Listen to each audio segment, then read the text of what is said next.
Divya Chintamani Dhamma Ratana Mandir Manohara Ratana Mandir Manohara Abrita Kalindir Nire Raja Hamsa Kelvi Kore Tahe Shobe Kanaka Kamala Tahe Shobe Kanaka Kamala Taramade Hema Pita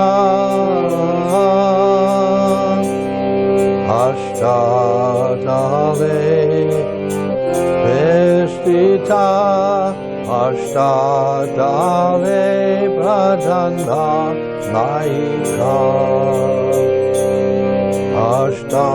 Ashtadale Pradhana Naika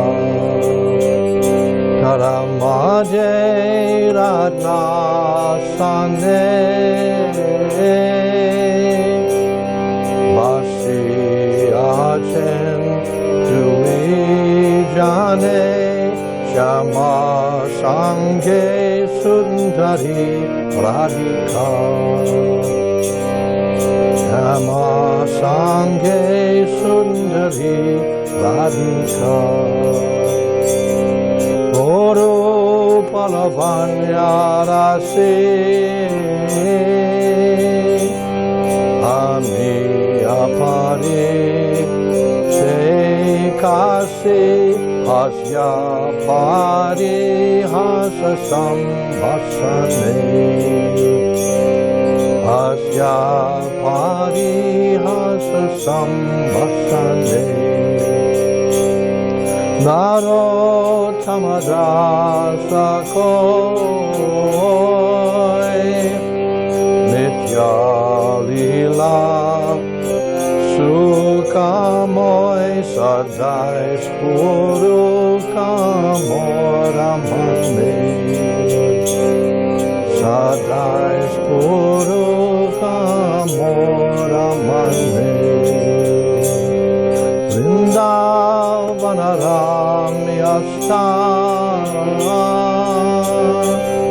Divya Chintamani Dhamma Ratana Mandir Manohara Ratana Mandir Manohara.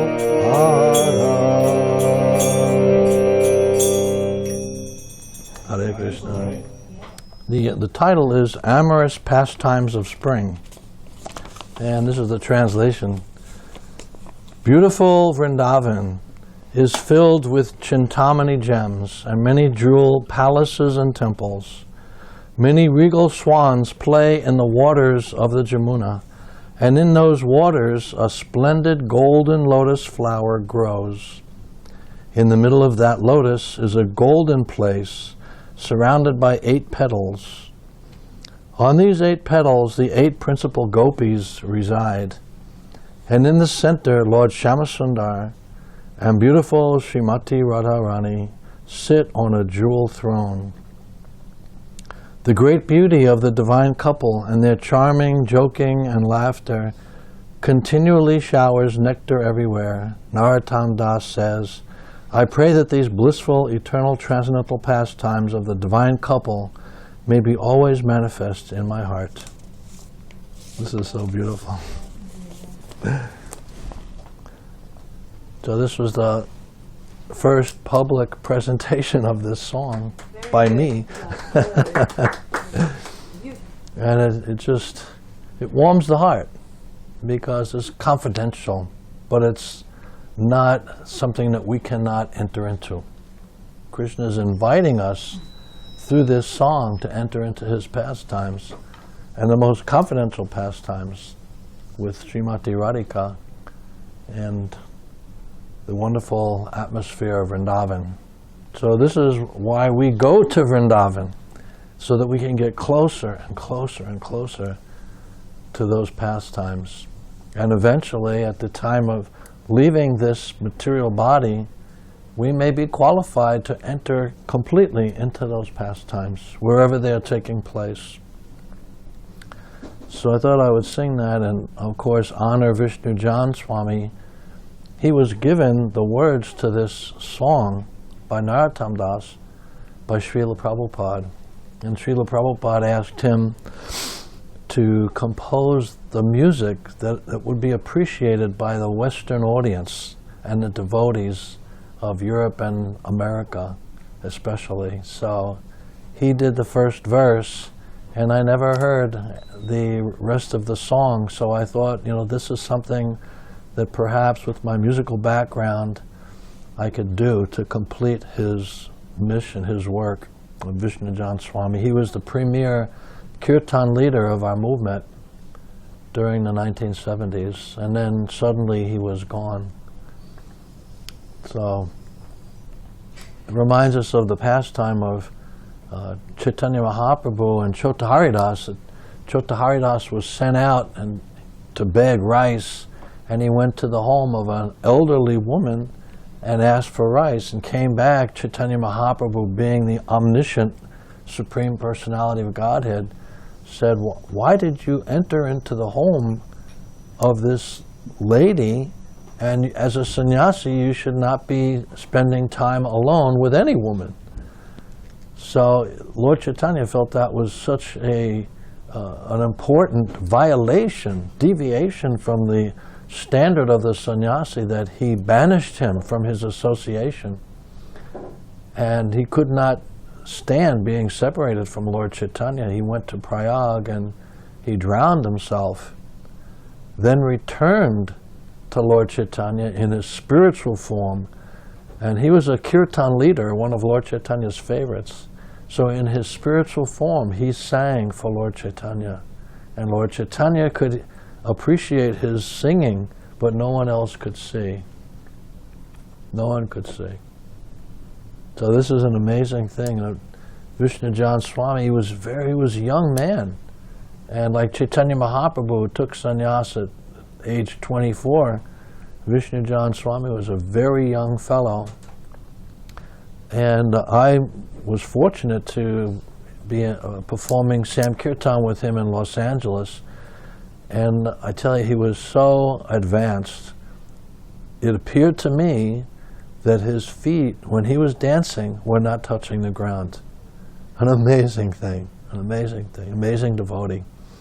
And his departure from this world caused so much sadness in the hearts of the devotees throughout the world. I mean, although he didn't travel much outside of the United States, except to go to India on pilgrimage, Mayapur, Vrindavan, he was beloved to all of the devotees everywhere. And so we still miss him, and we understand that he must have gone somewhere where his service was called for. But we honor that, what he did to spread our movement. He attracted so many devotees and trained them up so nicely. He was a great pujari as well, and he could cook fabulous prasadam and sweets for the deities. So we like to see so many of our devotees become well-rounded like that. And anyway, I thank you for appreciating the song, and maybe I'll have other opportunities to perform it in the future. Yeah, thank you. And I wanted to thank Mother Vrinda for bringing up the service that we all did together, Mother Vrinda, Brahmabhuta Prabhu, and myself. Actually, we started going out together, Brahmabhuta and myself, in 1999, just the two of us, because we weren't so much appreciated in other sectors of the movement. So Brahmabuddha Prabhu says to me, why don't we just form our own kirtan party, even if it's just the two of us? So we started out going to Tower Records on Broadway, and after 1 or 2 weeks it started snowing and we were going out in the snow. And so today's a little bit of rain. I was thinking, this rain, it feels like the ocean breeze carrying the mist of the waves of the ocean. It was not an obstacle. And the devotees were very steadfast in their service. And the two of us continued. Then Bhakti Avatar joined us. And then there were 3 of us. Then we decided, well, let's go up to Times Square and, you know, get the big crowd. And then Mother Vrinda joined us also. So she has been with us for 15 years. More. Mohan, too. Mohan Maharaj. He always came to join us. Anytime he was in New York, they're doing Harinam at Times Square or Herald Square. Let's go. He was living here. Yeah, he was living in Brighton Beach back in those days. He lived here? Yeah. Right. Yeah. So this is what you call steadfast. That devotees, they feel we have a mission, and there is no obstacle that's going to get in the way of our mission. We're going to complete the mission. Right. That's right. And so, you know, we've been going out, and even we got, the 3 of us got summonses. Got summonses from the police for chanting at Times Square because they said we were paid musicians. We were begging or something like that. We were doing Sankirtana. We were chanting Hare Krishna and inviting people, just as we do here in Brighton, come and chant with us. And sometimes, you know, people will just come up and give a donation. What do you expect us to do? Refuse it? That's Krishna inspiring them from within to step forward and help this movement to expand. So we had to somehow or other get out of going to court, and you know, we got out of that. But there were many times when there were so many problems. We were having obstacles. And I'll tell you one story. There was police unit was telling us, you have to move. And one of the policemen had a German Shepherd. It was the canine unit. And he said, if you don't move, my dog's going to bite you. So we had to move. And you know, another time we were told to move, and okay, we'll go to another place. We'll go to 42nd Street. And it was really freezing cold. It was like the coldest night of the year, maybe 9 degrees, maybe colder. So we went to hey, how you doing? We went to 42nd Street, and we're chanting in the direction of 8th Avenue. And then we get to the corner, and there's this camera crew. And I asked them, were you filming us? Are we going to be on the news tonight? And they said, no way. But then I checked the news when I got home. It was like 11:20 at night. I turned it on, and within 3 minutes, there we were. We were on the news. And what part of the news? It was the weather report. And they were really, they were saying, what are people doing on the street in New York in this weather? It's 9 degrees out. And then they showed the Harinam party coming down the street with the big yellow mridanga. And I remember that night, we got kicked out of Times Square. Yeah, we had to move. Right. So we went over to 8th Avenue, yeah. Right, it was just a fluke. It was a fluke. So, but somehow, you know, Krishna arranged that because we were doing the yajna, the sacrifice, without considering any obstacle, including the cold or the heat, the rain, the snow, whatever, that it attracted Krishna's attention. And then we got on the TV, and that's not the first time we've been on TV. And people were amazed to see that devotees were out there in those conditions. And that happened also in London, that devotees were doing the same thing, going out in all conditions, and they caught the attention of the Beatles. And that's when the Beatles took note, and they wanted to become connected with our movement, because they saw these devotees, they don't give up. they just keep going and going. So it's an amazing thing. I remember going out on Harinam, and I'll get into the philosophy in a minute. Going out on Harinam in Manhattan, and we went to Broadway and 45th Street. That was a favorite spot, always has been. And I noticed the street, Broadway, is completely blocked off. There are barricades and it's vacant. There's no cars, there's no people. And then I see the crowd. There's a crowd in the street, coming down the street. And it was some kind of demonstration, a protest march. And they had signs up they were carrying. And as they got closer, I could see, they're protesting pornography. And then we were chanting, we were having kirtan. So a crew, camera crew and radio crew came over to where we were chanting. And they said, and just see, even the Hare Krishnas have come out to protest pornography. So, somehow or other we make the news. Bhakti Siddhanta was asked, how do you have so many presses, and what kind of news are you printing? And he said, we could print a newspaper every minute with news from the spiritual world. There's so much going on there. So I wanted to just thank the devotees for being so determined and going out under any conditions. Today was a difficult trial for us. And, it's through thick and thin. We have to stick together and we have to go out. We got to chant, we got to preach, we got to distribute invitations, literature, prasadam, whatever it takes.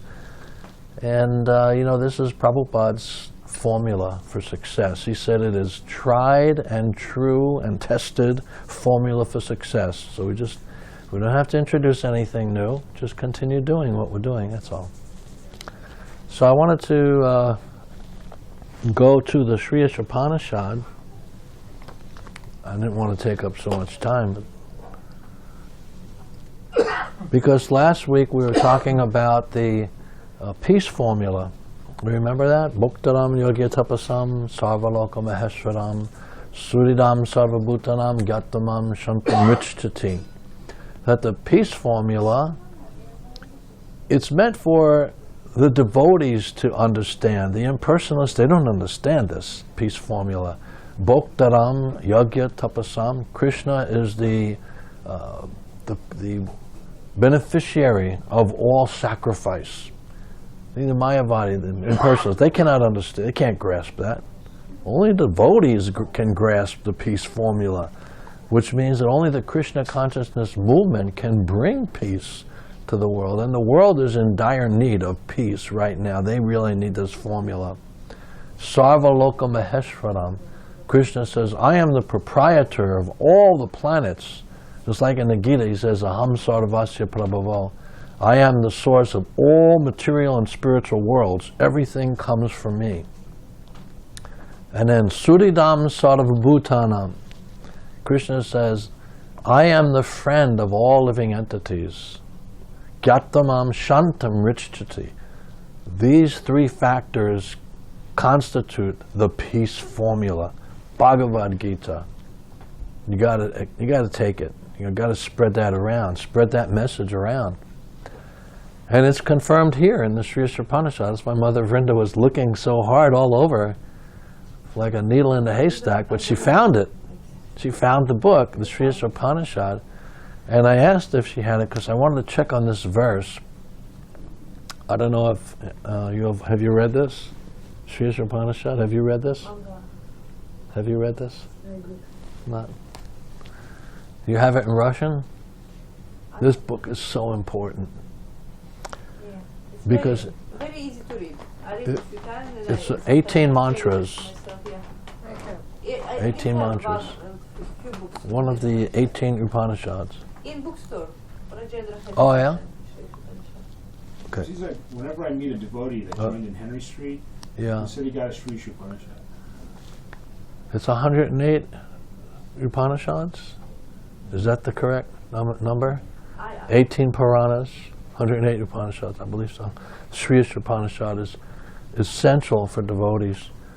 And here in the very first verse, it's a continuation of the peace formula, because it teaches us how to give up the sense of proprietorship. Okay, everything belongs to Krishna.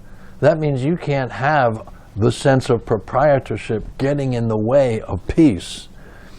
So the verse is Ishavasyamidam sarvam yatkincha jagatyam jagat tena tyaktena bunjita magridaha kasya svidhanam. And I'll read the translation. I do much better memorizing the Sanskrit than the English.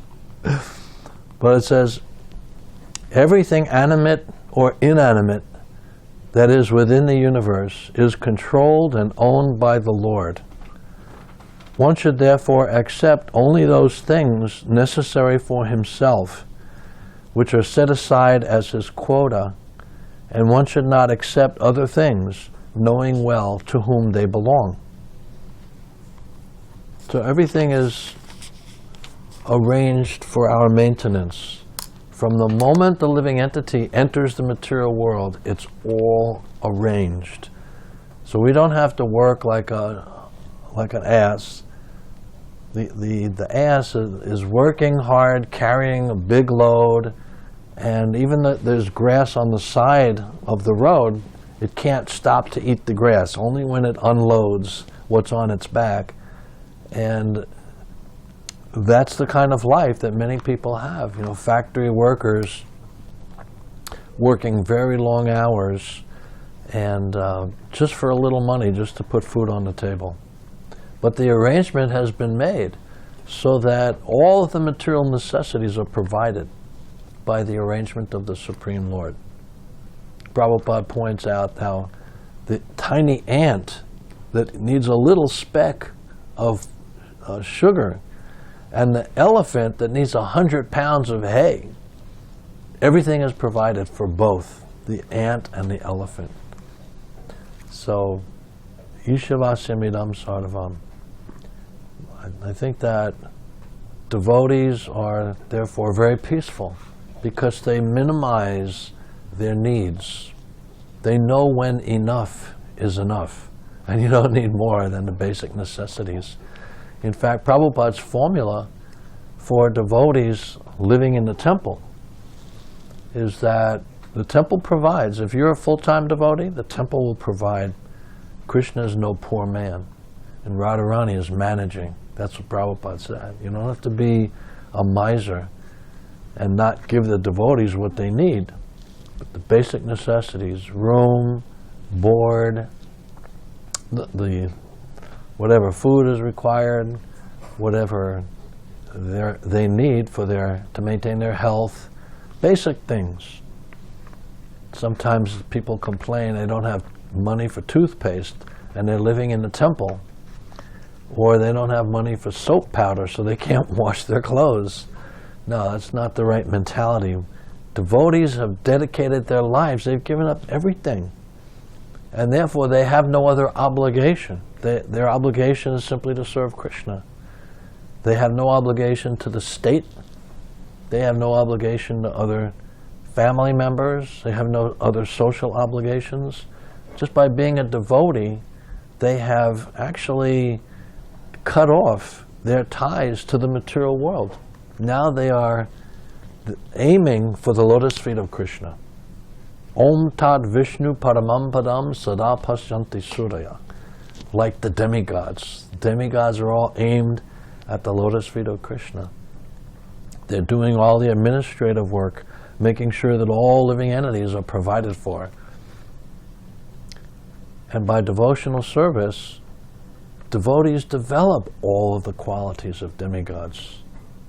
Yas yasti bhaktir bhagavatya kinchana savara gunais tattara samasate sura harava bhaktasya kuto mahadguna manodate nasati dhavato bahi. From the 5th canto, it is said that the devotees develop all of the fine qualities of the demigods. Those who are not devotees do not develop good qualities at all. Because they are hovering on the mental plane. They are being carried from birth to birth by different conceptions of life that are embedded within their minds. And they are therefore moving on the chariot of the mind without any direction. So this is a very painful situation, where you don't have any direction in life, where you don't know the purpose of life, where you don't know where you came from, why you are here, where you are going. So Krishna consciousness is the light switch that lights up the world. It dissipates the darkness of ignorance. Om Jnana Timirandasya Gyananjana Shalakaya. The spiritual master dissipates that darkness of ignorance. So everyone should have a spiritual master. That's another thing that our movement provides. We direct everyone to read our books. These are Prabhupada's books. Prabhupada said these are Krishna's books. That he spoke these books through me. And he said it is Krishna's miracle that they have been distributed so widely during his lifetime. So I think that's all that I was going to say. And I'll be back again probably next week. Today is Earth Day. Save the Earth. Save Earth now. Wasn't that a headline in the East Village Other? Save No, Earth. that's yeah, save Earth now. Not that. Yeah. Prabhupada. So this movement is meant to save the Earth. And even if there is war, or if there is not war, or if there's economic collapse, or if there's prosperity, whatever is going on in the world, it will create a wonderful opportunity for us to preach Krishna consciousness. Do not fear. Don't be afraid. Sarvadam parityaja mamekam sharanam braja aham tvam sarva papebhyo mokshayashami masuchaha. Give up all varieties of religiousness. Just surrender unto Krishna. He will protect us from all sinful reactions. Do not fear. So that's why devotees are fearless. I mean, did you ever see fear in the eyes of Srila Prabhupada? I mean, I was with Prabhupada on many occasions, looking into his eyes, sometimes directly, sometimes from the side, and I would always see it. There is no fear. He's completely on another plane. And Srila Prabhupada's name, Abhay, fearless, Abhay Charande, it was fearless. So we have, as his sons and daughters, inherited his quality of fearlessness. That's who we are. That is the most important relationship we have in our lifetime, is with Prabhupada as his followers, as his servants, and his guarantee that we will go back to Godhead. If we just take this one lifetime and serve him without reservation and without fear. Even in the pastimes of Jesus, there was one disciple, Peter, and Peter said, I will never forsake you. And Jesus said to him, you will deny that you are my disciple 3 times before the cock crows, before the sun rises. And that's exactly what happened. Because the pure devotees, they know past, present, and future. So Jesus could see that was going to happen. But we should never deny that we are followers of Srila Prabhupada, because then we won't be able to represent him. If we don't represent him, why are we here? What do we have to live for? So he is the Savior. In fact, there was one instance where he was supposed to be interviewed, and I believe it was for a radio station, and the interviewer asked him, he said, who has sent you? And he said, my spiritual master has sent me to preach Krishna consciousness, which is what you have forgotten. And then he was asked, are you the Messiah? Because they're expecting the Messiah to come back. And then Prabhupada said, yes, I am the Messiah. And then he said to his disciples, and all of you must also become the Messiah. It's like, we're all sons of God. all part and parcel of Krishna. So similarly, all of you must become teachers of the science. But to teach, you can't be a cheater. You got to know the science. You have to be self-realized. And that's what he wanted us to do. So if you're self-realized, you also know the peace formula, and you don't expect to be the proprietor of anything that is not set aside as your quota, as stated in the Ishopanishad. And you will be fearless in the service of Krishna. So that's my comment, and I appreciate your giving me the time to speak. We're supposed to be transparent so that we can represent Prabhupada, and people will feel, oh, these devotees, they have great faith in their spiritual master. I want to hear what they have to say about him because I can trust them. They're not going to make up some hyperbolic description of, some superhuman person. Prabhupada had so many wonderful qualities, we don't have to make anything up. And he demonstrated them. Just like Krishna demonstrated his opulence, wealth, strength, beauty, fame, knowledge, and renunciation. And Chaitanya Mahaprabhu also demonstrated that he was the personality of Godhead. Srila Prabhupada demonstrated that he is the supreme personality of servitor Godhead. A little different. But because he is the confidential servant of Krishna, he is worshipped as we would worship Krishna. Given all respect, all worship. We're always bowing down to Srila Prabhupada, and he is always blessing us at every moment. One devotee was asking Prabhupada, will you pray for us? And Prabhupada said, I am praying for everyone, all the time. That is what I do. So he is still in our corner, if you know what I mean. He has our back. He is still our well-wisher, and we are never alone. As long as we're following his instructions, he is always with us. This center will become world famous. It really will, because of the quality of devotion that's manifested here. Devotees going out on Sankirtana, on Harinam, despite all conditions of weather, heat, cold, sleet, rain, going out on the boardwalk, inviting people to come and join us, preparing prasadam, offering it to the deities. Brahma Buddha Prabhu has brought Simply Wonderfuls. So a devotee was saying to Prabhupada, these Simply Wonderfuls are really delicious. They're so relishable. And then he said, and Prabhupada, and our philosophy is simply wonderful also. And your books and the paintings in the books are simply wonderful. Why is that? And Prabhupada said, because Krishna is simply wonderful. And that's true. And the devotees are simply wonderful. Yeah, it's a simple process. Much more simple than the impersonal meditation that won't get you anywhere and certainly won't bring peace to the world. It's not the peace formula. More and more popular in personal meditation. Yeah, because it's a way to escape surrendering to Krishna. That's how you escape surrender. Just remember, in Prabhupada's pranam mantra, it said that he came to the Western world to rid the Western world of impersonalism and voidism.